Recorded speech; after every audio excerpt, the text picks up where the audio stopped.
एक बार गांव के दो व्यक्तियों ने शहर जाकर पैसा कमाने का निर्णय लिया। शहर जाकर कुछ महीने इधर उधर छोटा मोटा काम कर दोनों ने कुछ पैसा जमा किए। दोनों का व्यवसाय चल पड़ा। 2 साल में ही दोनों ने अच्छी खासी तरक्की कर ली। व्यवसाय को फलता फूलता देखकर पहले व्यक्ति ने सोचा कि अब तो मेरा काम चल पड़ा है, अब तो मैं तरक्की की सीढ़ियां चढ़ता चला जाऊंगा। लेकिन उसकी सोच के विपरीत व्यापारिक उतराव चढ़ाव के कारण उसे उस साल अत्यधिक घाटा हुआ। अब तक आसमान में उड़ रहा वह व्यक्ति धरातल पर आ गिरा। वह उन कारणों को तलाशने लगा जिनकी वजह से उसका व्यापार बाजार की मार सह नहीं पाया।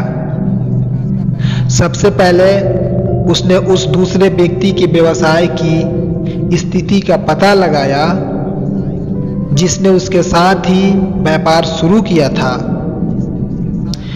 वह यह जानकर हैरान रह गया कि इस उतराव चढ़ाव और मंदी के दौर में भी उसका व्यवसाय मुनाफे में है। उसने तुरंत उसके पास जाकर इसका कारण पूछा, जानने का निर्णय लिया। अगले ही दिन वह दूसरे व्यक्ति के पास पहुंचा।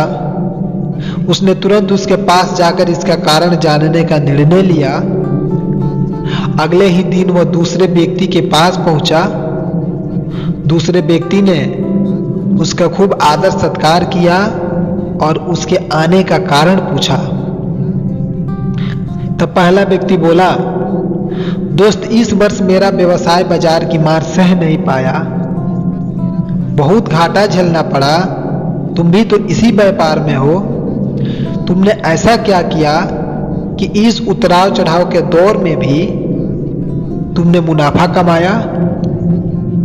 यह बात सुनकर दूसरा व्यक्ति बोला, भाई, मैं तो बस सीखता जा रहा हूं, अपनी गलती से भी और साथ ही दूसरों की गलतियां से भी।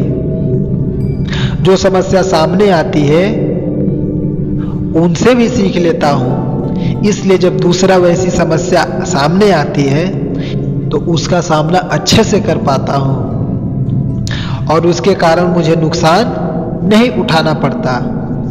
बस ये सीखने की प्रवृत्ति ही है जो मुझे जीवन में आगे बढ़ाती जा रही है। दूसरे व्यक्ति की बात सुनकर पहले व्यक्ति को अपनी भूल का एहसास हुआ। सफलता के मद में वे अति आत्मविश्वास से भर उठा था और सीखना छोड़ दिया था।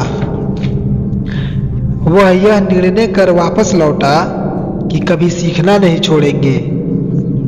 उसके बाद उसने कभी पीछे मुड़कर नहीं देखा और तरक्की की सीढ़ियां चढ़ता चला गया। दोस्तों, जीवन में कामयाब होना है तो इसे पाठशाला मानकर हर पल सीखते रहिए।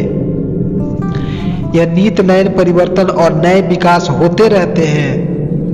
यदि हम स्वयं को सर्वज्ञाता समझने की भूल करेंगे तो जीवन की दौड़ में पिछड़ जाएंगे, क्योंकि इस दौड़ में जीतता वही है जो लगातार दौड़ता रहता है। जिसने दौड़ना छोड़ दिया उसकी हार निश्चित है। इसलिए सीखने की ललक खुद को बनाए रखें, फिर कोई बदलाव, कोई उतराव चढ़ाव आपको आगे बढ़ने से रोक नहीं सकता। जय हिंद।